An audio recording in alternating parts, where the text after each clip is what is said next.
धन्यवाद। या अल्प परिचयानंतर सविस्तर परिचय व्याख्यानातून होणार आहे। आजचे व्याख्याते माननीय प्राध्यापक मुकुंद भाटसागर सरांना विनंती करतो की त्यांनी विषयाच्या अनुषंगाने आपल्या व्याख्यानाला सुरुवात करावी। आदरणीय भाटसागर सर, त्यांचा विषय आहे डॉक्टर बाबासाहेब आंबेडकरांच्या प्रक्रियेतील बौद्ध समाजाच्या सर्वांगीण विकासाची चळवळ एक विश्लेषण।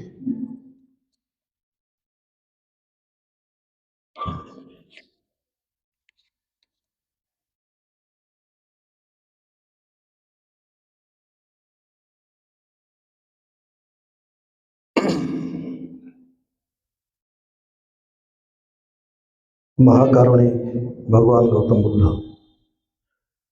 संत कबीर, संत रविदास,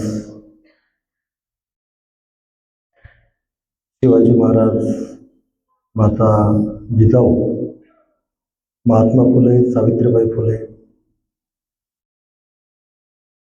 राजर्षी शाहू महाराज, सुभेदार रामजी आंबेडकर, बोधिसत्व डॉक्टर बाबासाहेब आंबेडकर, संत गाडगेबाबा, पेरियार सभे नायकर या समग्र मानवी विचाराच्या विचारवंतांना विनम्र अभिवादन। आजच्या कार्यक्रमाच्या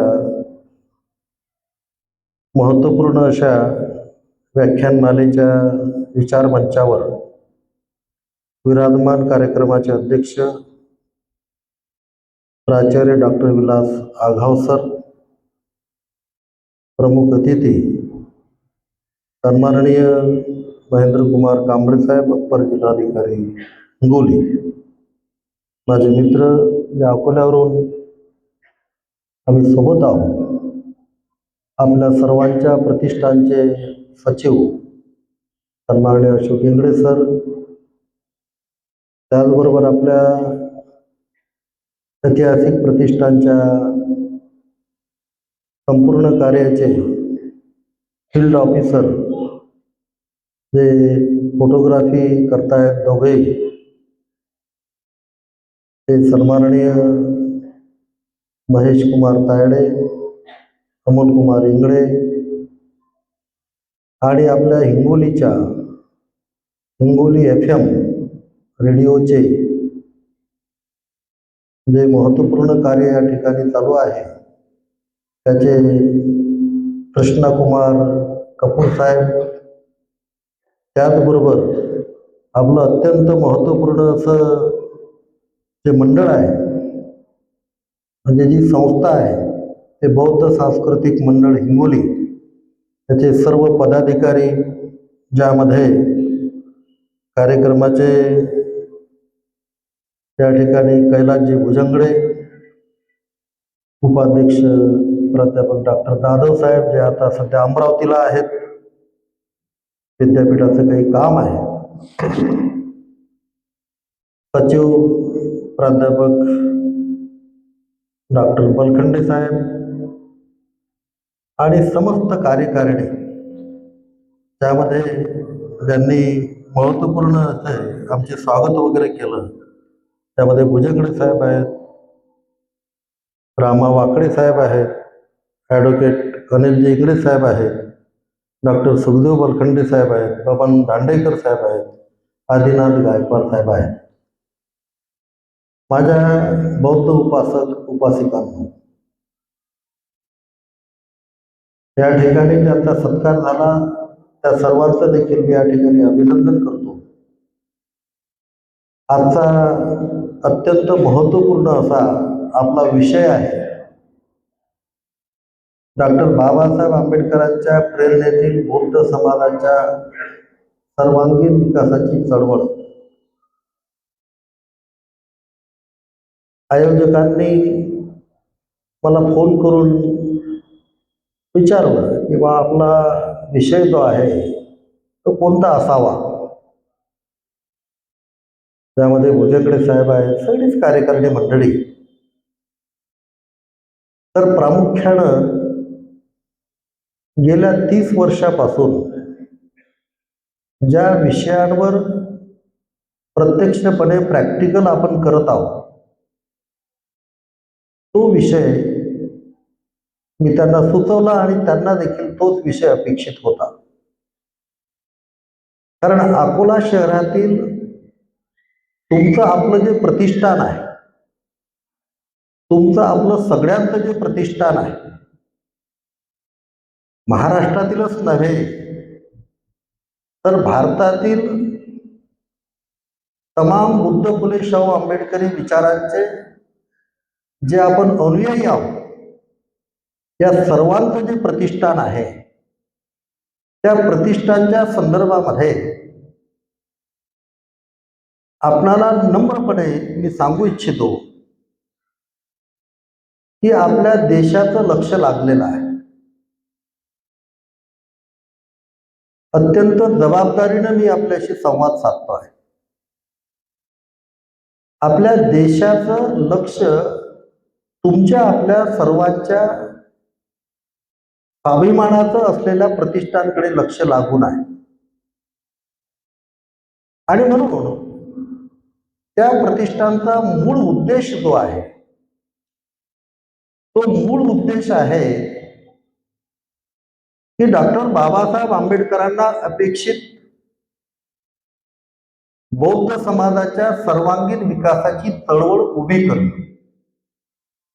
बौद्ध समाजाच्या सर्वांगीण विकासाची चळवळ उभी करणं हा मूळ उद्देश त्या ऐतिहासिक प्रतिष्ठानचा आहे. माझ्या मित्रांनो,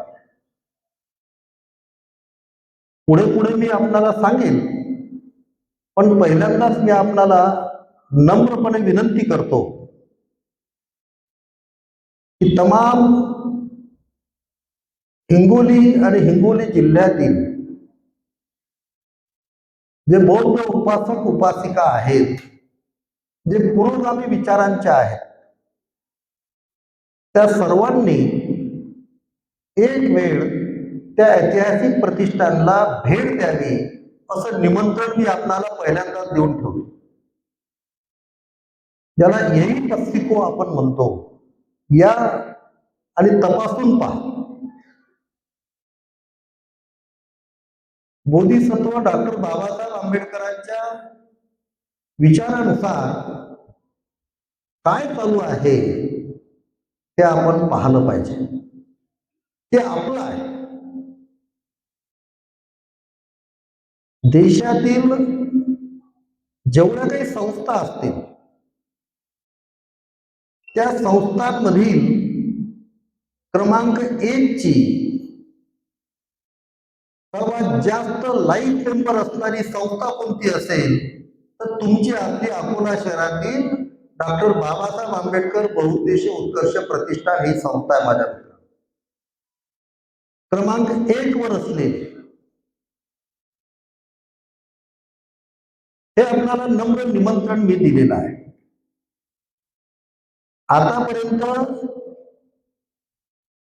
मला विचार मंचाला आणि आपल्याला सांगताना आनंद होत आहे, आतापर्यंत देशातील 16 राज्याच्या लोकांनी 50-50, 100-100च्या जथ्यांनी येऊन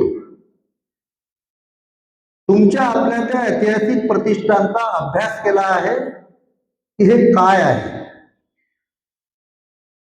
देशातील 12 राज्याच्या लोकांनी गोव्याला कॉन्फरन्स भरवली आणि त्या ठिकाणी अकोला शहरातील तुमच्या आपल्या प्रतिष्ठानच्या मंडळीला बोलावून ते प्रतिष्ठान समजून घेतलं आहे.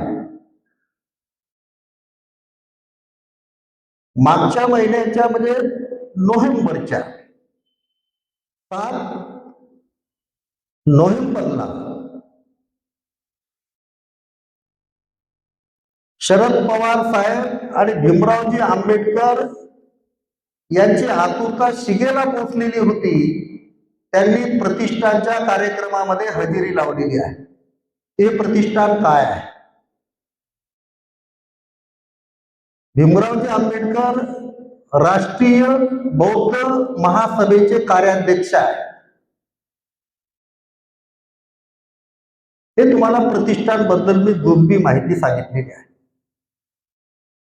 माझ्या मित्रांनो, बोधिसत्व डॉक्टर बाबासाहेब आंबेडकर आपल्यामधून निघून गेल्यानंतर तेव्हापासून तर आतापर्यंत आपल्या ज्या चळवळी चालल्या, ज्या ज्या चळवळी चालल्या, ज्या ज्या चळवळी आपण केल्या, त्या अत्यंत महत्वपूर्णच केल्या आणि स्तुतिजन्य आहेत. परंतु त्या चळवळींचं जर आपण क्लासिफिकेशन केलं, जर आपण आपल्या अभ्यासासाठी वर्गीकरण केलं, तर सर्वसामान्यपणे 3 प्रकारच्या चळवळी आपण केल्याचे आपल्या लक्षात येईल. पहिला प्रकार आहे अल्पकालीन चळवळ. म्हणजे जी चळवळ 10-15 दिवसापासून तर एखाद्या महिन्यापर्यंत करण्यात येते. 10-15 दिवसापासून तर एखाद्या महिन्यापर्यंत चालते, अशी अल्पकालीन चळवळ. दुसरी चळवळ आहे मध्यमकालीन चळवळ, जी सर्वसामान्यपणे एखाद्या महिन्यापासून तर 2-2.5 महिन्यापर्यंत चालते. आणि तिसरी चळवळ आहे दीर्घकालीन चळवळ. जी चळवळ सर्वसामान्यपणे 10 वर्ष, 20 वर्ष, 50 वर्ष, 100 वर्ष सतत चालते. अशा 3 प्रकारच्या चळवळी आपल्याला बोधिसत्व डॉक्टर बाबासाहेब आंबेडकरांच्या विचारांच्या आधारावर 6 डिसेंबर 1956च्या नंतर पाहायला मिळतात. आता ह्या चळवळी कोणत्या आहेत? अल्पकालीन चळवळ म्हणजे 10-15 दिवसाची, एखाद्या महिन्याची मोठ्या मुश्किलनं चळवळ. जयंतीचे कार्यक्रम, महापरिनिर्वाण दिवसाचे कार्यक्रम, धम्मचक्र प्रवर्तनाचे कार्यक्रम. आपला कार्यक्रम देखील एक व्याख्यानमालेचा कार्यक्रम, परिसंवादाचा कार्यक्रम. हे कार्यक्रम तर जयंती आली की 10-15 दिवसा अगोदर पासून चालू होत आणि 10-15-20 दिवस झाल्यानंतर कार्यक्रम जयंतीचा आटोपला की त्याची वर्षभर आपण चर्चा करतो. कशी झाली जयंती, कसं आणलं होतं प्राध्यापक भारताकडेला, कसं आणलं होतं प्राध्यापक डोंगरेंना, आमचे अप्पर जिल्हाधिकारी साहेब कांबळे साहेब किती छान बोलले. खूप चांगली गोष्ट आहे. 1956 पासून आपल्या समाजाच्या गोर गरीब लोकांनी, खेड्यापाड्याच्या लोकांनी ही चळवळ इथपर्यंत आणली. 50-50 पैसे, 1-1 रुपया गोळा करून त्यावेळेस पासून ह्या चळवळी चालू आहेत उत्तम प्रकारे. प्रभू आता इथपर्यंत आपल्याला पोहोचवलं. त्यानंतरची मध्यमकालीन चळवळ ती एखादा 1.5 महिना चालते. अशी मोठी व्याख्यानमाला एखाद्या महिन्याच्या अगोदर पासून तयारी करा. 1-2 महिना त्याची प्रिपरेशन करा, मिटिंगा घ्या, सगळं प्लॅनिंग करा आणि 1.5-2-3 महिन्यापर्यंत संपूर्णपणे व्याख्यानमाला चालते. म्हणजे ती प्रक्रिया झाली. आणि नंतर मग 2-3 महिने झाले की पुढच्या असणाऱ्या व्याख्यानमालेपर्यंत ती असणारे तो संवाद, ती चर्चा, त्याचं महत्व, त्याचं प्रसारण. गमतीचा खेळ नाही की 39वं वर्ष आहे माझ्या मित्र. हा रेकॉर्ड ब्रेक व्याख्यानमाला आहे. तुमचं जेवढं अभिनंदन करावं तेवढं करा. रेकॉर्ड ब्रेक व्याख्यानमाला. आणि आता सूत्रसंचालन करणाऱ्या सन्माननीय व्यक्तींनी सांगितलं, त्याच ठिकाणी त्या स्वरूपाची 39 वर्ष तुमचा जो एकोपा आहे आणि बंधुता आहे, युनिटी आहे, ती माझ्या मित्रांनो सगळ्यांनी सॅल्यूट मारावं अशा प्रकारची तुमची प्रक्रिया आहे. एवढं सोपं नसते हे आपल्याला माहित आहे. अशा परिस्थितीमध्ये तथागत बुद्धांच्या विचारांच्या आधारावर करुणेनं भरलेलं जे मन आहे, स्वातंत्र्य, बंधुता, न्याय या पद्धतीनं तुम्ही एकोपा तयार करून ही चळवळ इथपर्यंत आणली, ही मूठ तुम्ही पक्की ठेवलेली आहे. आणि म्हणून असे कार्यक्रम, तसं साहित्य संमेलन, मोठं बिलकुल 2-4 दिवसाचं साहित्य संमेलन, मोठं कवी संमेलन, तर हे मोर्चा काढायचा, एखाद्या महिना लागतोय प्रिपरेशनला. तर माननीय जिल्हाधिकाऱ्यांना जो कालावधी लागतो बिफोर मोर्चा म्हणा, धरणे आंदोलन म्हणा, नियमाप्रमाणे एवढे दिवस अगोदर इंटिमेट करावं लागते. मग तेव्हापासून त्याची बांधणी, मोर्चा, धरणे आंदोलन, घेराव वगैरे वगैरे. तर अशा प्रकारच्या ह्या मध्यमकालीन चळवळी त्या 2-3 महिने चालतात. आता मी आपला पुढे एक साधा प्रश्न विचारतो. आपल्या समाजानं 56च्या नंतर केलेल्या कला पथका, समाज जागृतीच्या गायनांचे कार्यक्रम, जयंत्या, पुण्यतिथ्या, हे सगळे त्याच्यामध्ये अल्पकालीन आणि मध्यमकालीन ह्या चळवळी आल्या. याचा काय परिणाम झालेला आहे? याचा परिणाम झालेला आहे की समाज जागृत झालेला आहे, समाज जागृत ठेवलेला आहे. डॉक्टर बाबासाहेब आंबेडकर की जय झालेला आहे. व्याख्यानमाला घेण्यात येते, डॉक्टर बाबासाहेब आंबेडकरांनी असं केलं, डॉक्टर बाबासाहेब आंबेडकरांनी तसं केलं. मग त्या ठिकाणी तो मुद्दा मग 14 कळ्याचा,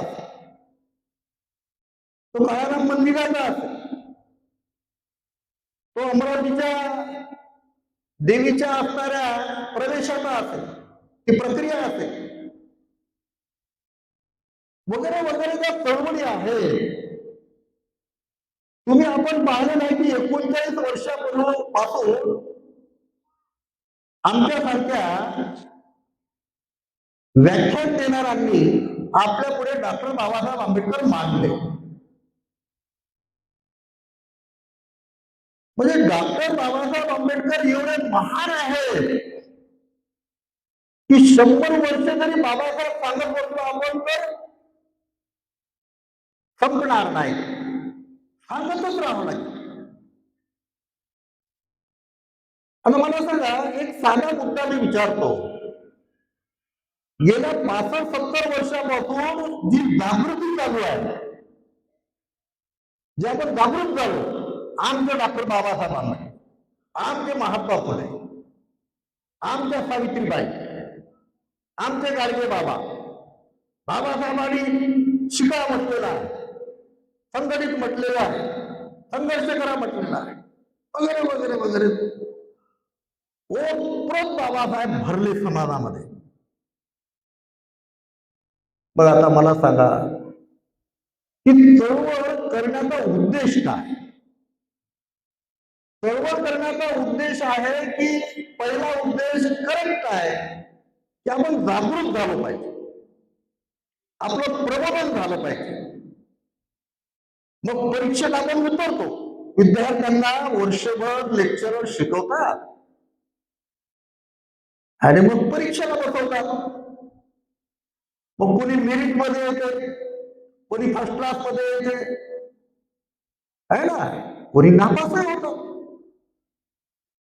उद्देश काय, तो परीक्षेत उत्तीर्ण झाला पाहिजे म्हणून शिकवा, म्हणजे त्याचं प्रबोधन करा विद्यार्थ्यांचं.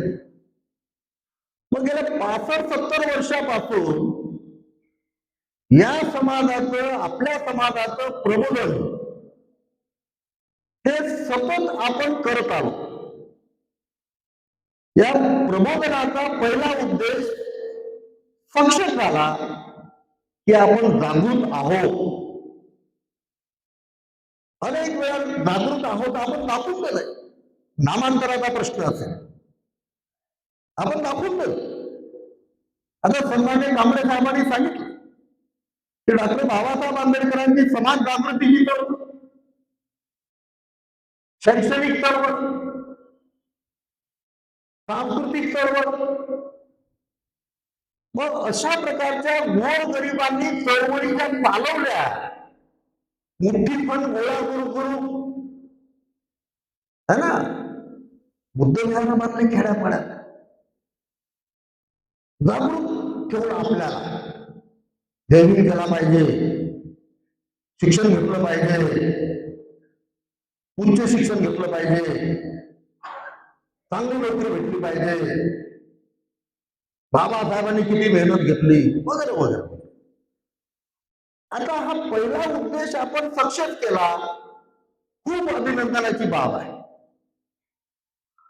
मी एक साधा प्रश्न आहे आपल्या पुढे ठेवतो की जसं की आता सन्माननीय कांबळे साहेबांनी ॲनिहिलेशन ऑफ कास्ट हे 50-60 पानाच्या पुस्तकाचं उदाहरण दिलं. किती पानाचं आहे ते? 50-60 पानाचं. मी असं म्हणतो, तुम्हाला पटेल का बघा बरं. एका झटक्यात तुम्ही म्हणता की नाही पटत. मी असं म्हणतो की 50 पानाची पुस्तिका आणि त्याला 500 पानाची प्रस्तावना, पटते का? 500 पानाची प्रस्तावना आणि पुस्तक किती पानाचं? 50. असं कधी पाहिलं का? कधीच नाही पाहिलं. करूच शकत नाही. पण मात्र आपल्या चळवळीनं ते सिद्ध केलं. आपल्या चळवळीनं ते सिद्ध केलं. कसं सिद्ध केलं? की डॉक्टर बाबासाहेब आंबेडकर जे आहे, जे उद्दिष्ट चळवळीचं आहे बाबासाहेबांनी सांगितलेलं, तर त्याच्यासाठी चळवळकर्त्यांनी 65-70 वर्षापासून प्रस्तावना चालवलेली आहे. 65-70 वर्षापासून प्रस्तावना चालू आहे. डॉक्टर बाबासाहेब आंबेडकरांनी असं सांगितलं, डॉक्टर बाबासाहेब आंबेडकर असे होते, डॉक्टर बाबासाहेब आंबेडकरांनी reserve bank of India problem of the रुपीजच्या आधारे देशामध्ये अस्तित्वात आली. डॉक्टर बाबासाहेब आंबेडकरांनी इतकं शिक्षण कोणीच घेतलेलं नाही. ते 65-70 वर्षापासून सुरूच आहे. म्हणजे डॉक्टर बाबासाहेब आंबेडकरांना एक प्रकारे ते जागतिक समाजशास्त्रज्ञ होते, जागतिक अर्थशास्त्रज्ञ होते, जागतिक धम्मशास्त्रज्ञ होते, जागतिक राज्यशास्त्रज्ञ होते. याचं सर्टिफिकेट जरूर व्याख्याता भारताकडे देत आहे. सांगणं महत्वाचं बरोबर आहे. मी आपल्याला सांगतो,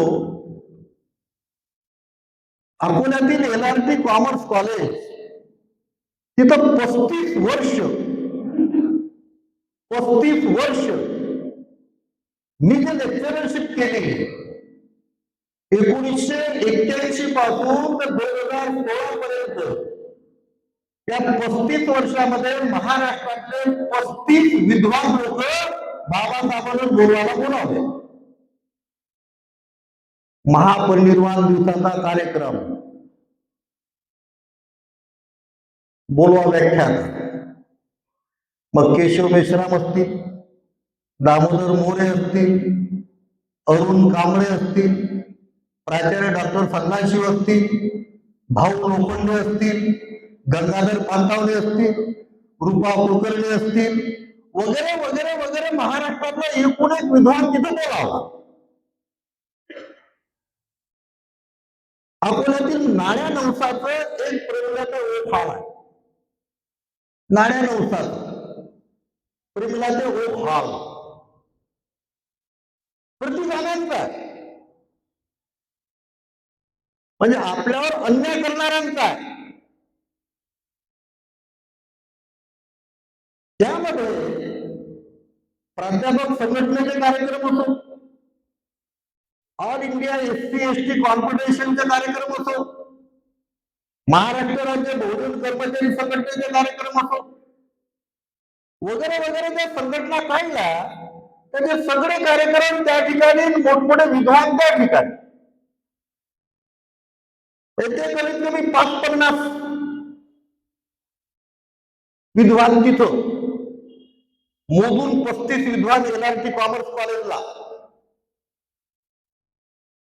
माझ्या मित्रांनो, ही आपली व्याख्यानमाला म्हणजे चर्चेची व्याख्यानमाला आहे, आपला संवाद आहे. समुद्र मंथन ज्याला म्हणतो ना, असं विचार मंथन आहे, याच्यातून काय निर्माण झालं पाहिजे. तर मी जे आपल्याला सांगून राहिलो त्याचा उद्देश तुम्हाला सांगतो. मी 12 ऑगस्ट 1981 पासून तर 1 जुलै 2016 पर्यंत जे 35 विद्वान महाराष्ट्रातले बोलावले झाडून पुसून, आपलेच परिवारातील माणसं आहो. मी नेहमीकरता आव्हान देत राहतो नम्रपणे. मी आतापर्यंत जेवढे काही विद्वानांचे व्याख्यान ऐकले त्यात एकाही व्याख्यात्यानं मला दाखवून द्यायचं की डॉक्टर बाबासाहेब आंबेडकरांनी सांगितलेल्या चळवळीच्या उद्दिष्टाला माझ्यासारख्या व्याख्यात्यानं जमिनीवर उभं राहून प्रॅक्टिकलवर सुरू केलं असं मला दाखवून द्या. मी त्याच्यामध्ये चालू व्याख्यान देणार किंवा तुला बाबासाहेब जर एवढे कळले, हुवेंदू शुद्रा वाचला, पाकिस्तान फाळणी वाचली, ॲनिमेशन ऑफ कास्ट झालं, बुद्ध आणि धम्म झाला, जे जे बाबासाहेबांनी caste and their genesis anthropological study झाला, जे जे बाबासाहेबांनी लिहिलंय, मुक नायक असेल, वैष्णव भारत असेल, जनता असेल, प्रबुद्ध भारत असेल, तर मग प्राध्यापक भारताकडे एवढं वाचल्यानंतर गेल्या 40, 50, 60 वर्षापासून व्याख्यानं देण्याचा धंदा चालवल्यानंतर कधीतरी प्राध्यापक भारताकडे बाबासाहेबांनी सांगितल्याप्रमाणे चळवळीचा उद्दिष्ट सिद्ध होण्यासाठी जमिनीवर उभं राहून काम चालू केलं काय, याचं उत्तर माझ्या मित्रांनो मला तरी मिळालेलं नाही.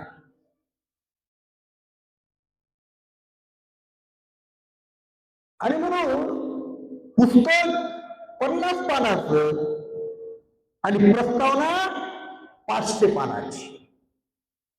आता पुस्तकाला प्रारंभ कधी करा, प्रस्तावना संपून नाही राहिली. प्रस्तावना संपून नाही राहिली तसं केमिस्ट्रीचा पिरियड असेल,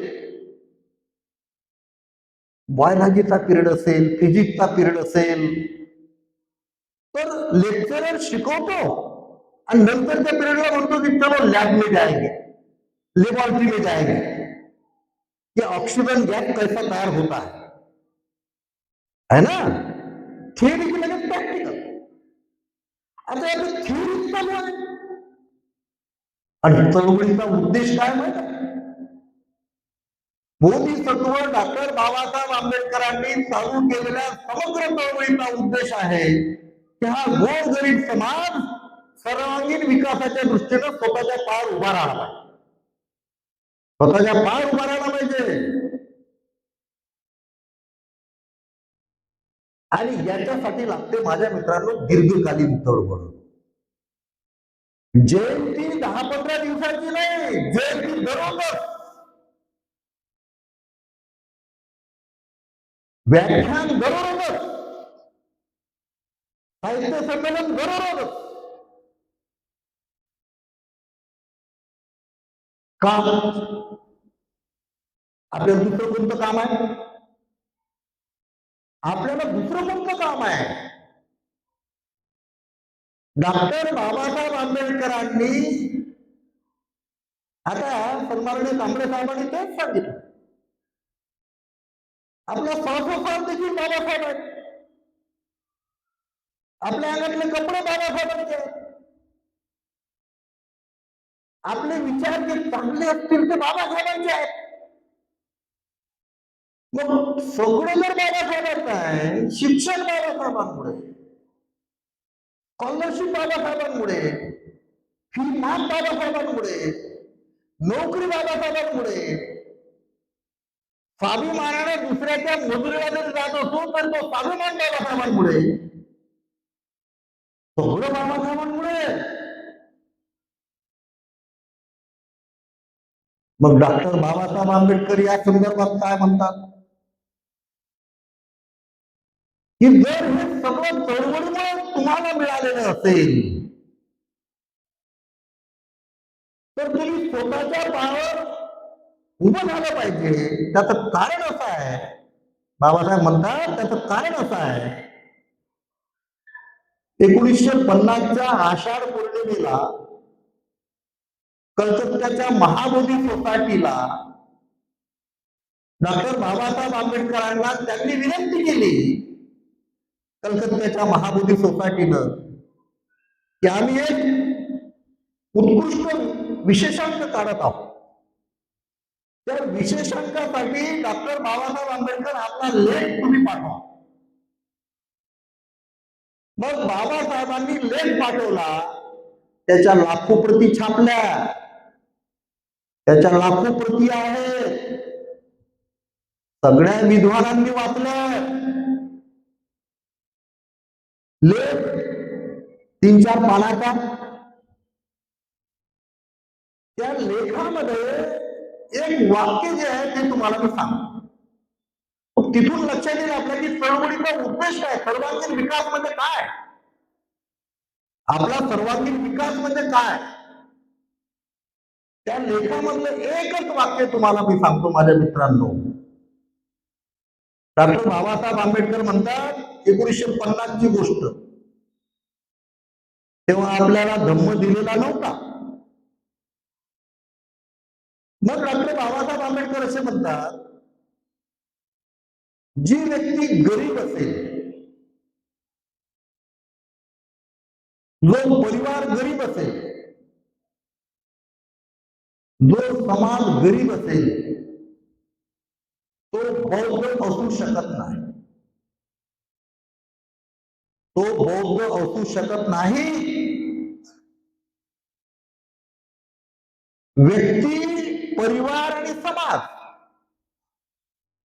हे जर गरीब असतील, गरीब मग सर्वांगीण दृष्टीनं, आर्थिक गरिबी, वैचारिक गरिबी, सामाजिक गरिबी, सांस्कृतिक गरिबी, राजकीय गरिबी.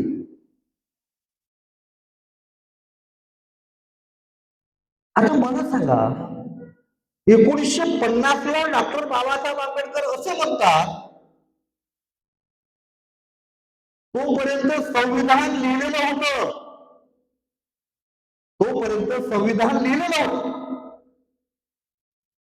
आणि त्या संविधानाच्या आधारावर अनेकदा डॉक्टर बाबासाहेब आंबेडकरांनी एक मुद्दा सांगितला,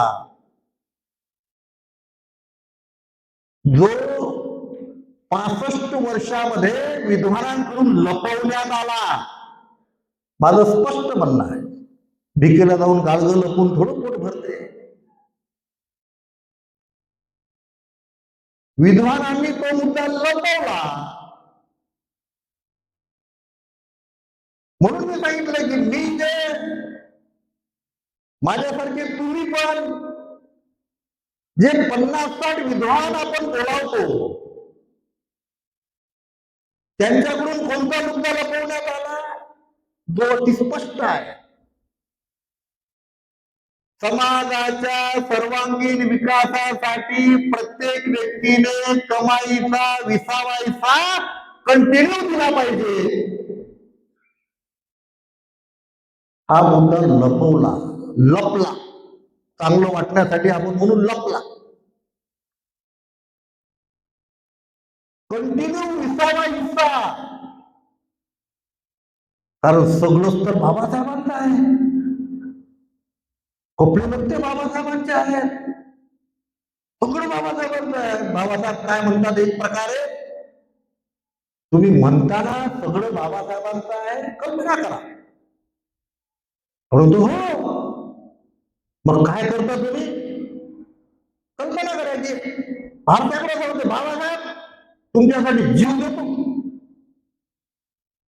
है ना, तुमच्यासाठी जीव देतो. कधी डॉक्टर बाबासाहेब आंबेडकर एक प्रकारे काय म्हणतात माहिती आहे, तर जीव नको देऊ कमाईचा विसावा दे. जीव कशाला देतो कमाईचा विसावा दे. आता मला आहे 3 लाख रुपये पगार,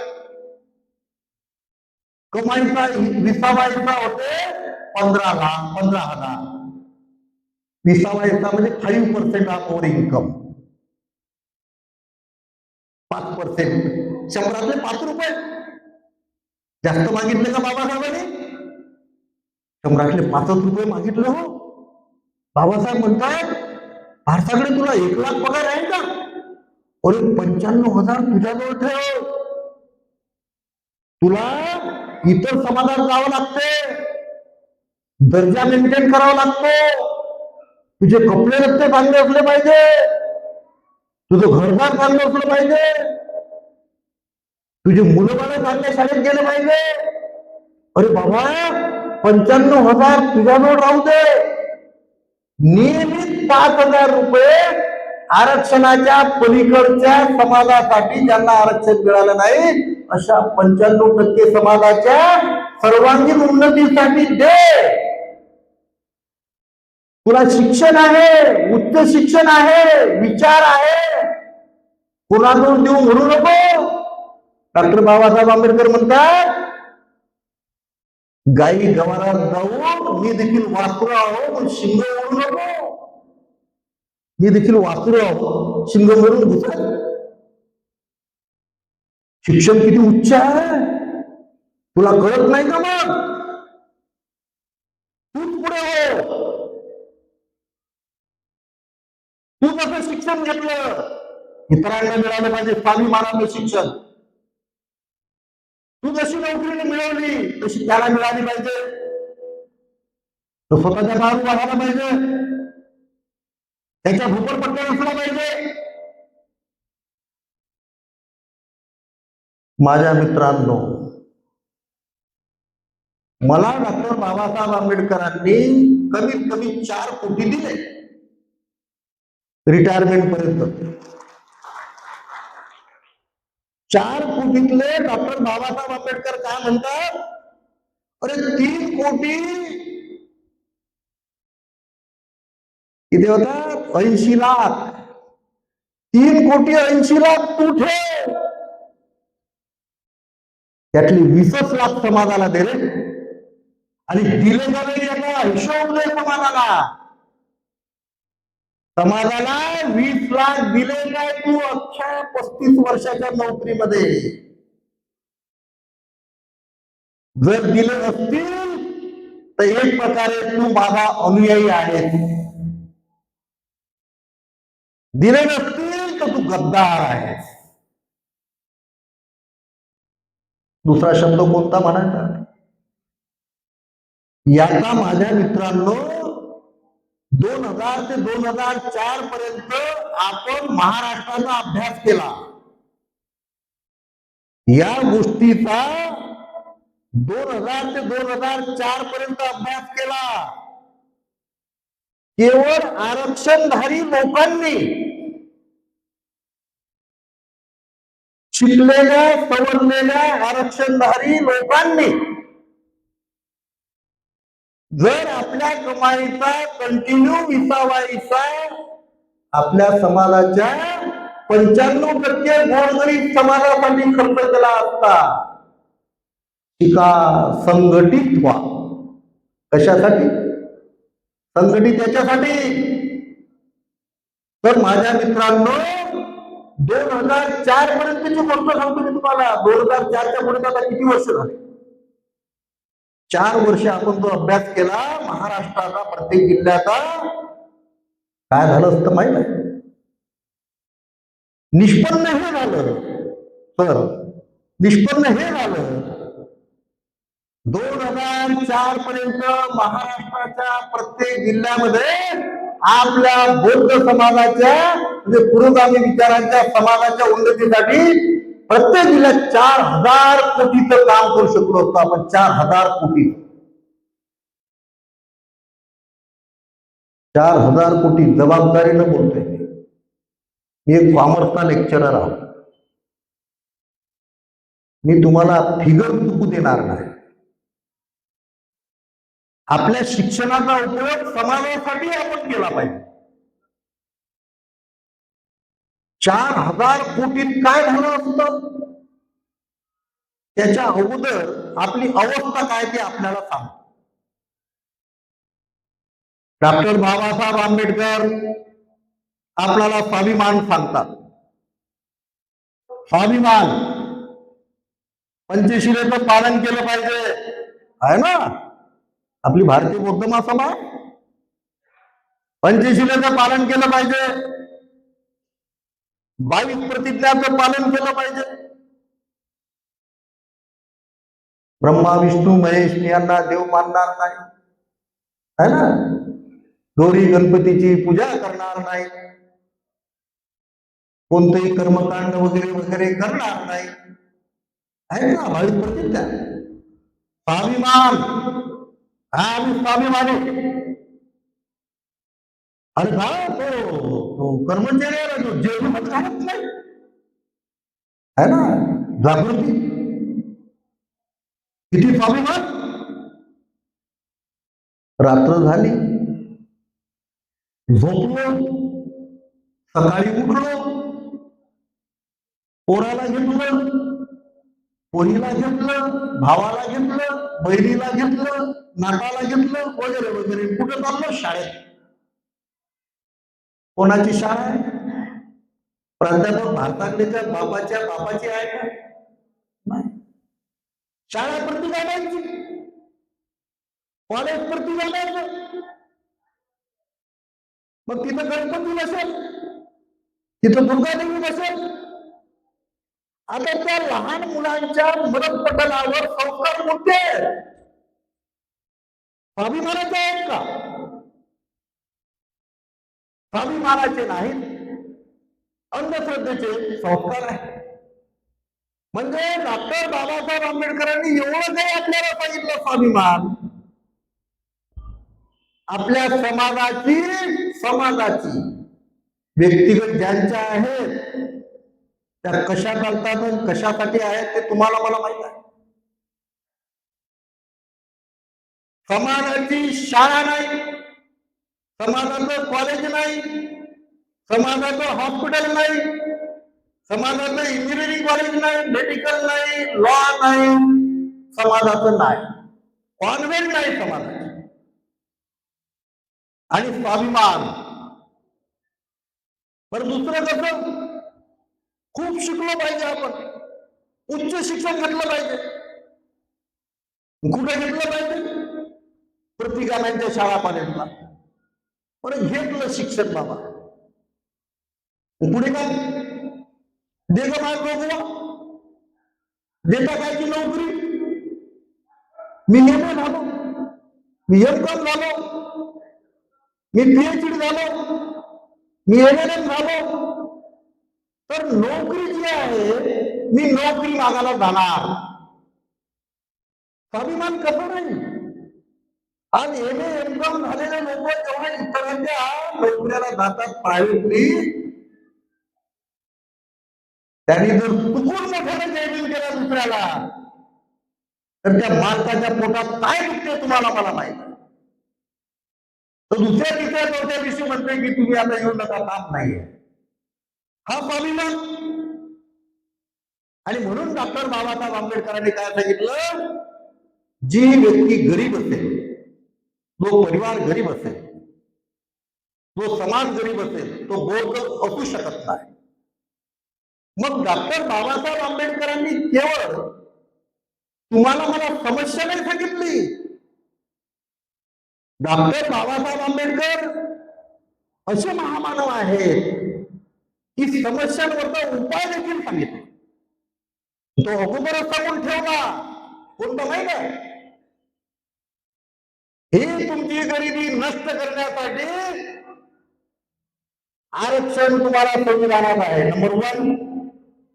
आणि नंबर 2 सांगितलंय, जो आता आपण चर्चा केली, तुम्ही प्रामाणिकपणानं नियमितपणे कमाईचा 20वा हिस्सा दिला पाहिजे. 100 रुपये नसेल तरी 5 रुपये दिले पाहिजे. नोकरीवाल्यांनी दिले पाहिजे असं नाही, पण आघाडी नोकरीवाल्यांनी घेतली पाहिजे. 300 रुपये रोज असेल तर दररोज 15 रुपये दिले पाहिजे. गरीब समाज देतो आहे माझ्या मित्रांनो. गरीब समाजाने चळवळी इथपर्यंत आणल्यात. मी आता सांगितलं की मुठ्ठी फंड गोळा करू देखील खेड्यापाड्यांमध्ये बुद्ध विहार उभारण्याचे काम आमच्या उपासिका मंडळाने देखील केलेलं आहे. आणि म्हणून आघाडी घेतली पाहिजे समजदार व्यक्तींनी. समजदार कोण? शिकलेला, समजलेला समजदार, ज्याला पगार मिळतो तो जास्त समजदार. त्यानं आघाडी घेतली तर त्याच्या मागे बाकीचे येतील ना. या संदर्भात डॉक्टर बाबासाहेब आंबेडकर काय म्हणतात माहिती आहे? कायद्यापेक्षा समजदारी श्रेष्ठ आहे. कायद्यापेक्षा समजदारी श्रेष्ठ आहे. विजडम हे कायद्यापेक्षा श्रेष्ठ आहे. आणि म्हणून हा मुद्दा 20वा हिस्साचा समजदारीचा आहे की तुम्हाला कायद्यानुसार आरक्षण दिलं, आता समजदारीनुसार 20वा हिस्सा द्या.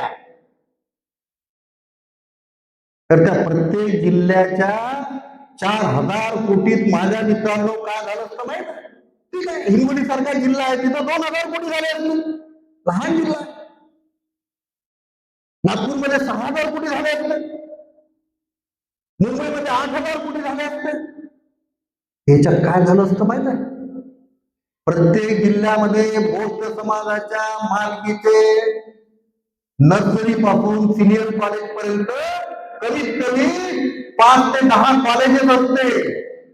त्याच्यामध्ये art, commerce, science, law, engineering, medical. प्रत्येक जिल्ह्यामध्ये मराठा समाजाच्या जशा कोऑपरेटिव्ह बँका आहेत. आपण म्हणतो ना, आमच्या बाबासाहेबांमुळे देशाची रिझर्व्ह बँक ऑफ इंडिया निर्माण झाली. अरे हो रे बा, तुझं काय? बाबासाहेबांच्या नॉलेजने तर इंटरनॅशनल बँक निघतोय. हे खूप आम्ही ऐकलंय बाबा. आता तर त्या 4,000 कोटीच्या बेसवर प्रत्येक जिल्ह्यामध्ये doctor Babasaheb Ambedkar cooperative bank आणि त्याच्या 10 शाखा अस्तित्वात आल्या असतात. प्रत्येक जिल्ह्यामध्ये आपलं असणारं 200 बेडेड मल्टी स्पेशालिटी हॉस्पिटल असतं. कोरोनामध्ये आपले चांगले लोक जे पटापट मेले ते मेले नसते. त्या 4,000 कोटीमध्ये प्रत्येक जिल्ह्यात 500 एकर ऍग्रिकल्चर लँड समाजाच्या मालकीची doctor Babasaheb Ambedkar cooperative farming उभी झाली असती. आपल्या रिअल इस्टेट कंपनीज निर्माण झाल्या, आपल्या रिअल इस्टेट कन्स्ट्रक्शन कंपनीज उभ्या झाल्या असत्या, आपल्या टूर्स अँड ट्रॅव्हल कंपनीज निर्माण झाल्या असत्या, आपल्या इंडस्ट्रियल सेक्टर निर्माण झालं असतं.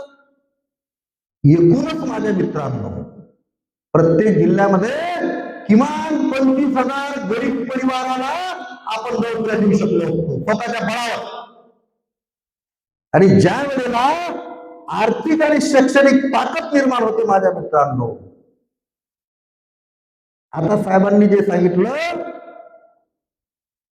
annihilation of caste, annihilation of caste, intercaste marriages.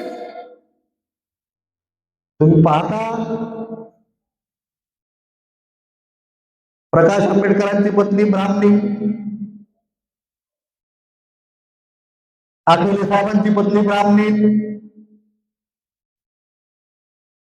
प्राध्यापक कवाडे साहेबांची पत्नी बहुजन समाजाची, डॉक्टर उदित राजची पत्नी ब्राह्मणी. आपल्या गरीब माणसाला एखाद्या अन्य समाजाच्या मुलीसोबत प्रेम करू द्या. तुम्ही आपण पाहलं कापल्या जातात. इंटरकास्ट मॅरेजेस साठी जे फाउंडेशन पक्क पाहिजे ते फाउंडेशन पण नसेल. How is it possible? आणि म्हणून शैक्षणिक आणि आर्थिक बळ येऊ द्या. आता आपण म्हणा बरं, एखाद्या मातंग समाजाच्या परिवाराला कल्पना करा, ठीक आहे आम्ही 39 वर्षापासून राजा बुद्ध, बाबासाहेब, फुले, शाहू हे सांगत आहोत, बुद्ध जयंती साजरी करतो, मिरवणूक काढतो, अहो तुम्हाला दिसत नाही का? ते म्हणतील का, कसं काय? अरे बाबा आम्ही बौद्ध आणि 1956 पासून करतोय. मग तुम्हाला दिसत नाही का? म्हणजे तुम्ही बुद्ध धर्माची दीक्षा घेता का? असं म्हणा कधी. काय म्हणणार माहित आहे? ते बरोबर आहे हो, पण आम्हाला काही जास्त समजत नाही. आम्हाला एकच गोष्ट समजते, कोणती? तो बुद्ध धर्म घेतल्यानं तुमची उन्नती व्हायला पाहिजे होती. असं आहे का? बुद्ध धर्म घेतल्यानं झोपडपट्ट्या वाढतात? असं आहे का? बुद्ध धर्म घेतल्यानं दुसऱ्याच्या शाळा कॉलेजला जावं लागते? असं आहे का? बुद्ध धर्म घेतल्यानं अन्याय अत्याचार सहन करायला लागतात? असं आहे का? बुद्ध धर्म घेतल्यानं हाती पटोळा येते? हे काय म्हणजे? हे झोपडपट्टी निर्माण झाली तर सारे बुद्धाला प्लॉट वाटून घेतले, जागा शिपू घेतल्या. प्रत्येक शहरामध्ये बुद्धांच्या झोपडपट्ट्या आहेत. बुद्ध धर्म घेतल्यानं असं होतं का? डॉक्टर बाबासाहेब आंबेडकरांनी उगाच म्हटलं ना, भारत मी बुद्धमय करीन. कोणाच्या भरोशावर म्हटलं? भारत मी बौद्धमय करीन. ते तुमच्या आपल्या कर्तृत्वाच्या भरोशावर म्हटलेलं आहे की मी आरक्षण दिलंय, बुद्ध धर्म दिला, समजदारी येणार, विसावैत्य देणार, आणि हा बौद्ध समाज आर्थिक शैक्षणिक सर्वांगीण दृष्टीने स्वतःच्या पार उभा राहणार, दुसऱ्यावर अवलंबून नसणार. आणि जो समाज दुसऱ्यावर अवलंबून नाही आहे, स्वतःच्या समाजाला स्वतः शाळा कॉलेज निर्माण केल्या, आर्थिक शक्ती निर्माण केली, औद्योगिक शक्ती निर्माण केली, कोणावर अवलंबून नाही. शिक्षण पाहिजे घ्या, नोकरी पाहिजे घ्या.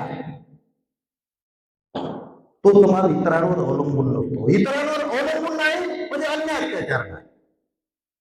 भारत बुद्धमय या पद्धतीने होतो माझ्या मित्रांनो. आणि म्हणून डॉक्टर बाबासाहेब आंबेडकरांच्या दृष्टिक्षेपामधील बौद्ध समाजाचा जो सर्वांगीण विकास आहे, सर्वांगीण विकासाची चळवळ आहे, ती चळवळ माझ्या मित्रांनो नम्रपणे सांगतो मी, आपण एका परिवारातले आहोत. पारायण देण्याला होत नाही, केवळ पारायणाला होत नाही. आता वेळ आलेली आहे जमिनीवर उभं राहायला. आणि तुम्हाला खूप प्रामाणिकपणाने सांगतो, आता आम्ही चर्चा केल्या, आमच्या परभणीची मंडळी वगैरे काही बाहेरगावची आलेली आहे. तिथं गेस्ट हाऊसला आम्ही बसलेलो असताना चर्चा केल्या. खूप प्रामाणिकपणाने सांगतो, हा अध्याय दुसरा मी तुम्हाला सांगतोय. तुम्ही म्हणाल हा अध्याय परतला कसा? या देशामधला सगळ्यात समजदार आणि आदर्श समाज कोणता असेल तर डॉक्टर बाबासाहेब आंबेडकरांचा आपला बौद्ध समाज आहे माझ्या मित्रांनो. हे जे मी तुम्हाला सांगितलं हे सगळं आता असंच ठेवा. आता आपल्या समाजाबद्दलचा विचार करूया. आपल्या समाजा इतका आदर्श, समजदार आणि पुरोगामी विचारांचा समाज देशात अन्य कोणताच नाही. मी मास्तर आहोत, ब्लॅक बोर्डवर सिद्ध करून देऊ शकतो आपण नम्रपणे. एक साधं उदाहरण तुम्हाला सांगतो. आता मातंग समाजाचं सांगितलं. एखाद्या रिक्षावाल्यामध्ये पॅडल रिक्षा, त्याच्यात एखादा पंडित बसू द्या, बसला रिक्षामध्ये आणि विषय निघला की बाबा तू कोणत्या समाजाचा आहेस. जरा शिकलेल्या सवरलेला कधी कधी विचार कुठे जातील, बाबासाहेबांचं माणसं असतील आणि आपल्या चळवळी असल्या की. पण तो पंडित अन्य समाजाचा होता. तर त्याने विषय काढल्यामुळे तो रिक्षावाला वेगात रिक्षा एक पाय असा केला, त्यांच्याकडे पाहून सांगू लागला की साहेब, त्या बाबासाहेबांनी आमच्यासाठी खूप काही केलं. त्या बाबासाहेबांसारखा विद्वानच कोणी नाही. बाबासाहेबांनी बुद्ध आणि धम्म ग्रंथ लिहिला वगैरे वगैरे सांगू लागलं. त्याला पटणार आहे का चांगलं? तसे वामन दादा म्हणतात बाबासाहेबांची लेखणी अन्य लेखणी फरक आहे ना. अन्य लेखणी भांडण लावते, अन्य लेखणी वितंडणाला लावते, पण बाबासाहेबांची लेखणी माणसांना जोडते, माणसाला एकोपा तयार करते, बंधुभाव निर्माण करते. पण त्याला काय माहितीये का, त्या रिक्षावाल्याला तो काय म्हणते माहितीये का, चालला मोठा बाबासाहेब बुद्ध सांगायला, सरळ चालव रिक्षा, तुझी चड्डी तर फाटलेली आहे. मोठा तत्वज्ञान सांगून राहिला आणि सरळ. आपला रिक्षावाला देखील ज्ञानी आहे माझ्या मित्रांनो, रिक्षावाला देखील समजदार आहे. कमतरता कशाची आहे, त्याची आर्थिक ताकद. बाबासाहेबांनी बुद्ध धम्म दिलाय, एवढा बुद्ध धम्म जो आहे अन्य कोण्याच समाजाजवळ नाही आहे. एवढी समजदारी आपल्या समाजाजवळ आहे. आता बुद्ध धर्माचा विचार आणि आर्थिकता ही हातात हात घेऊन चालली पाहिजे, तर या असणाऱ्या वैचारिक समाजदारीचा फायदा आहे माझ्या मित्रांनो, नाहीतर त्याचा फायदा होणार नाही. आणि म्हणून बाबासाहेबांनी सांगितलंय, गरीब बौद्ध असू शकत नाही. त्याला दबाव लागलं, त्याला झुकावं लागलं. आणि म्हणून आपण प्रामुख्यानं जमिनीवर उभं राहून आता डॉक्टर बाबासाहेब आंबेडकरांची चळवळ आपण चालवली पाहिजे. ती आर्थिकतेची चळवळ जी आहे ना, त्याच्यामध्ये सामाजिकता अंतर्भूत आहे. म्हणून गेस्ट हाऊसला बोलता बोलता आम्ही चर्चा केली माझ्या मित्रांनो, आपल्या समाजा एवढा आदर्श समाज अन्य कोणताही नाही. अन्य समाजाला, देशाच्या अन्य तमाम समाजाला समजदारीचं तत्वज्ञान पुरवेल इतकं तत्वज्ञान आपल्या बौद्ध समाजाला बाबासाहेबांनी भरून ठेवलेलं आहे. अन्य समाजासाठी वर्गात जसा कॅप्टन असतो का, वर्गातला कॅप्टन, हे भावनिक जण नाही सांगत मी तुम्हाला,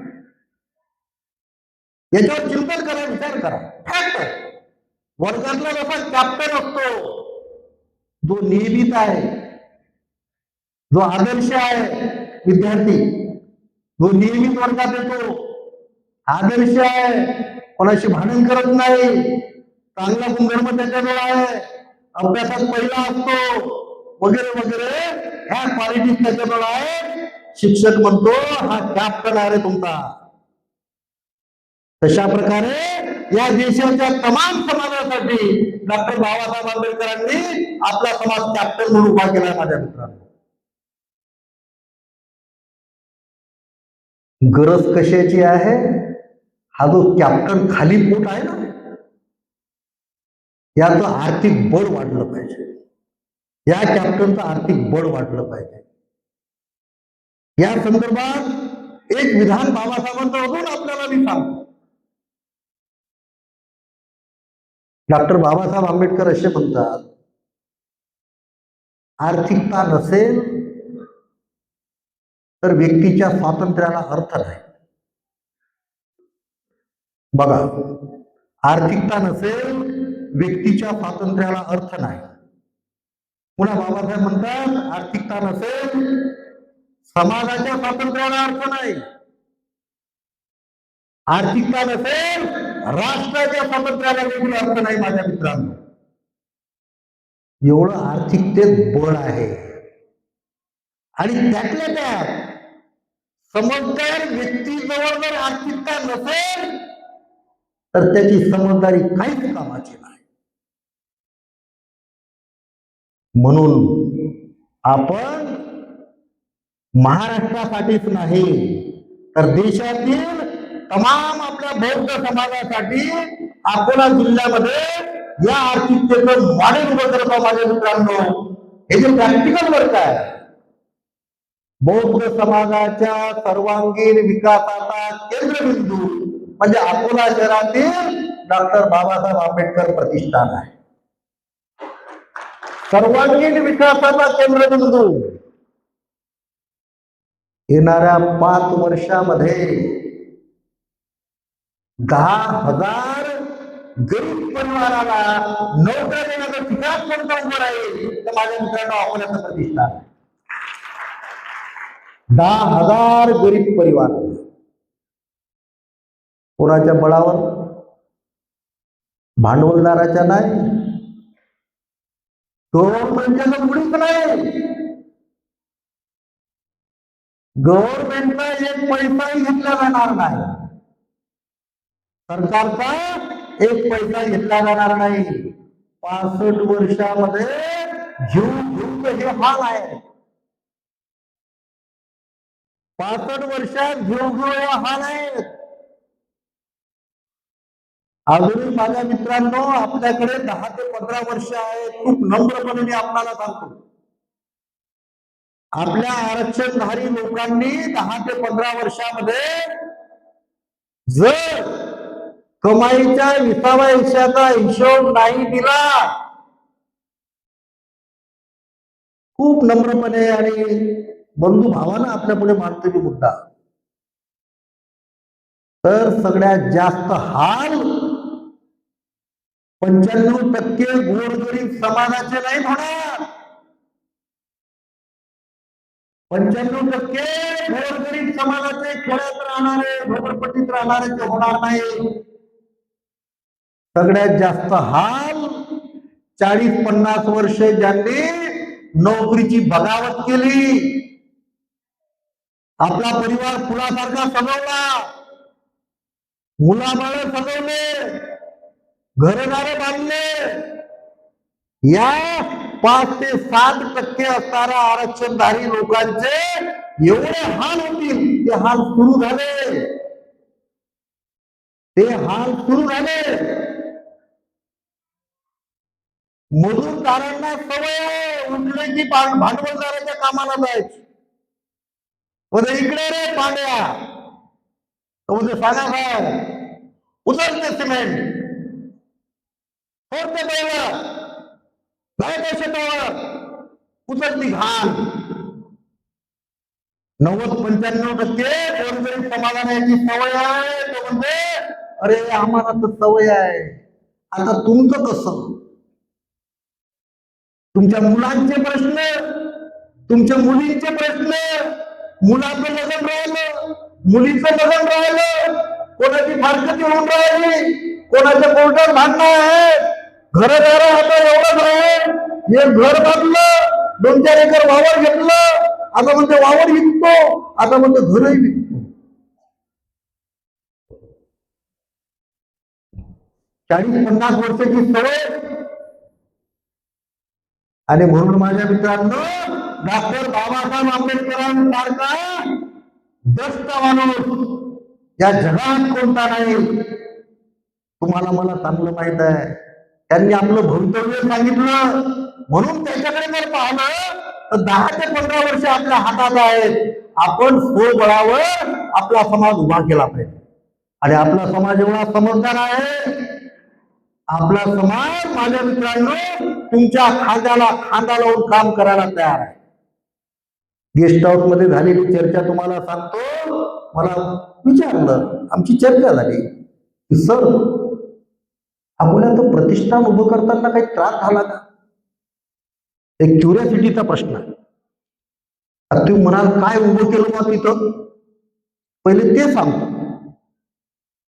शासनाचा एकही पैसा न घेता अनेक प्रलोभन आले अन्य लोकांचे, शासनाचे देखील.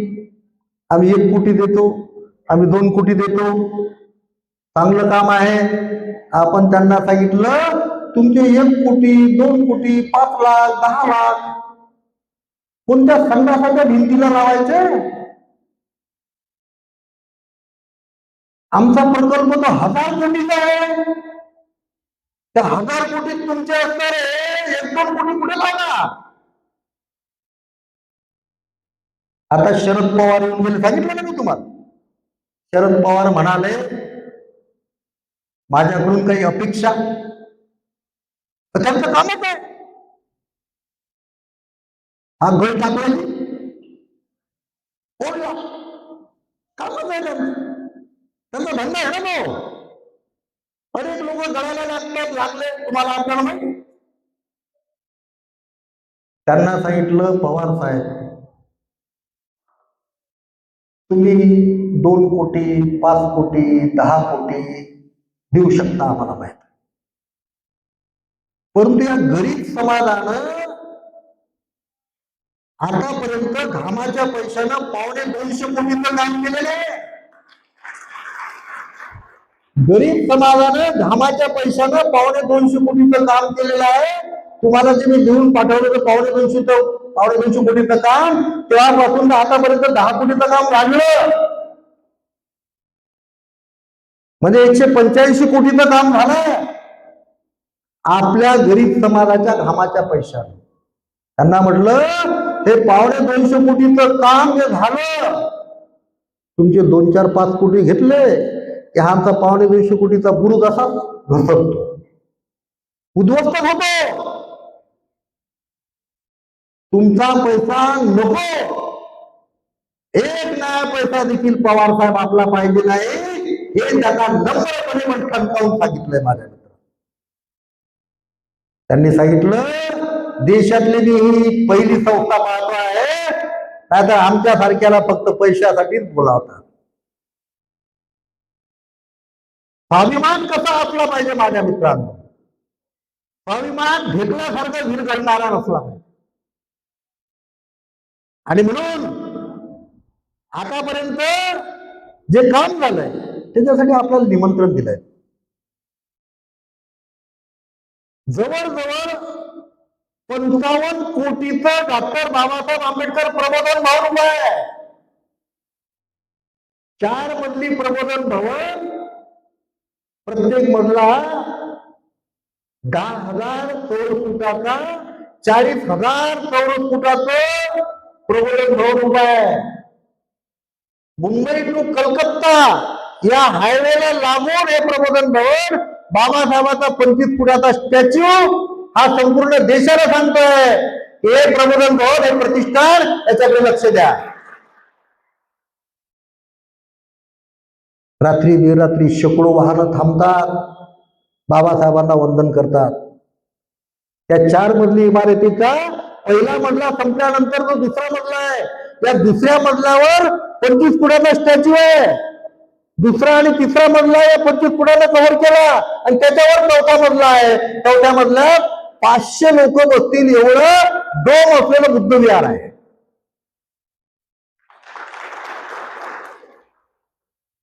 त्या बुद्ध विहाराचे विचार खालच्या मजल्यांवर झिरपत केले पाहिजे.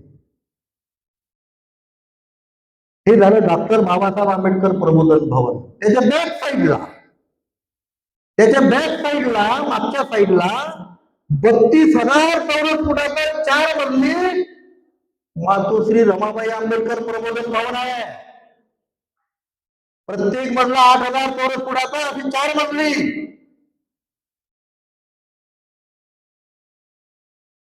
त्याच्यामध्ये पुढच्या वर्षापासून आता आपल्या विद्यार्थिनी राहतात ANM नर्सिंगच्या, सुरू झाले ते.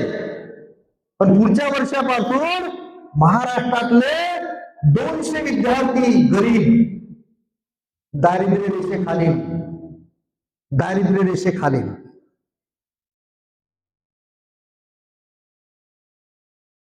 त्याची परीक्षा घेण्यात येईल पहिल्यांदा. अभ्यासाला पात्र आहे का बसला मोबाईल घेऊन. आणि जे विद्यार्थी पात्र असतील ते 200 गरीब विद्यार्थ्यांना, ग्रॅज्युएट झालेल्या, विनामूल्य भोजन, विनामूल्य निवास आणि विनामूल्य MPSC UPSC बँकिंगचे कोचिंग क्लासेस चालतील माझ्या मित्रांनो. आणि त्या ठिकाणी त्यांना सांगितलं जाणार आहे, तुम्ही कलेक्टर व्हा, SP व्हा, न्यायाधीश व्हा, बँक मॅनेजर व्हा, अजून काय काय व्हा, काही हरकत नाही. नाही जे झाले त्यांनी काळजी करण्याचं काम नाही. त्याच लेव्हलची नोकरी प्रतिष्ठान तुम्हाला देणार आहे. त्याच लेव्हलची नोकरी, गव्हर्नमेंटचा एक पैसा घेतला जाणार नाही. हे झाल्या 2 इमारती. या पहिल्या इमारतीमध्ये सध्याही BJ college, MJ college, BSW college, nursing college सुरू आहे. हे देशातील पहिलं कॉलेज आहे, देशातील, की त्या ठिकाणी विद्यार्थ्यांना, आपल्या गोरगरीब तमाम विद्यार्थ्यांना जाहीर करण्यात आलेला आहे, आव्हान केलेलं आहे. येथे विद्यार्थ्यांना उपस्थिती भत्ता दिला जाणार. येथे विद्यार्थ्यांना उपस्थिती भत्ता दिला जाणार. हे देशातलं पहिलं कॉलेज आहे, गव्हर्नमेंटचा पैसा नाही. त्यानंतर हे पहिलं कॉलेज आहे, जाहीर केलंय. थोडासा आवाज वाढून.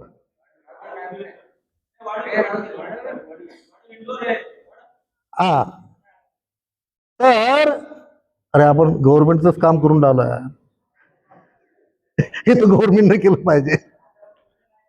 काय नाही तुम्हाला, काय नाही. तुमची मशीन जप्त झाली तर प्रतिष्ठानला सांगा. आपले साहेबही बसलेले आहेत. हा हा हा, काय हरकत नाही, काय हरकत नाही. तर पहिलं कॉलेज आहे, काय सांगितलं, येथे शिकणाऱ्या विद्यार्थ्यांना नोकरीची हमी. हे देशातलं पहिलं कॉलेज आहे. अब्जोपत्यांच्या कॉलेजमध्ये म्हणते कॅम्पस सिलेक्शन झालं है ना. कॅम्पस सिलेक्शन, कॅम्पस सिलेक्शन म्हणजे काय माहित आहे का, बाकीच्या कंपन्या येतात दलाल म्हणून, त्या कंपन्या हुशार हुशार पोरांना घेऊन जातात आणि नोकऱ्या देतात. झालं कॅम्पस सिलेक्शन. पण हे कॉलेज कोणती कंपनी बाहेरची येणार नाही. या प्रतिष्ठानच्या कंपन्या आहेत, agriculture company, real estate company, construction company, tours and travel company. आपल्या विद्यार्थ्यांना तिथं नोकरी दिल्या जाणार आहे. पण कंडिशन एक, डॉक्टर बाबासाहेब आंबेडकरांनी सांगितल्यानुसार तुम्ही शिक्षण घेतलं पाहिजे. त्याच्यासाठी कमिटी फॉर्म केली. विद्यार्थी प्रामाणिक आहे काय, नियमित आहे काय, अभ्यास करतो काय, भांडण करतो काय, त्याचा आचार विचार उच्चार कसा आहे, अशा विद्यार्थ्यांना त्या ठिकाणी नोकरी मिळेल. आता हे जे कॉलेज आहे त्या डॉक्टर बाबासाहेब आंबेडकर प्रबोधन भवनामध्ये हे 1 ते 1.5 वर्षानंतर तिथून 3 किलोमीटर अंतरावर हलवण्यात जाणार आहे. कशासाठी? 25 एकर ऍग्रिकल्चर लँड प्रतिष्ठान खरेदी करत आहे. त्या 25 एकरामध्ये एज्युकेशनल हब उभं राहणार आहे. त्या 25 एकरामध्ये art, commerce, science, law, engineering, agriculture, medical हे सगळे कॉलेजेस येणाऱ्या 5 वर्षात उभे राहणार आहेत माझ्या मित्रांनो. त्याच्याच बाजूला 3 एकर जागा घेतली. 100 बेडचं मल्टी स्पेशालिटी हॉस्पिटल प्रतिष्ठान चालू करत आहे. आता त्याचं कन्स्ट्रक्शन आता चालू होत आहे. त्यानंतर अकोला जिल्ह्यामध्ये 200 एकर ऍग्रिकल्चर लँड खरेदी करण्याचं काम सुरू झालेलं आहे. 200 acre agriculture land doctor Babasaheb Ambedkar cooperative farming उभी राहत आहे. कृषी विद्यापीठामध्ये निंदण खुरपण करणाऱ्यांना जशी पगारी नोकरी आहे अडाणी अज्ञानी लोकांना, तशी 200 एकरामध्ये एका एकरात 5 मजूर कामं करतात. आपल्याला माहित आहे, आपण कामं करणार आहोत. डेली 5 मजूर एका एकरात काम करू शकतात. 200 एकरामध्ये 1000 गरीब परिवाराला त्या ठिकाणी कृषी विद्यापीठाप्रमाणे पगारी नोकरी दिल्या जाणार आहे.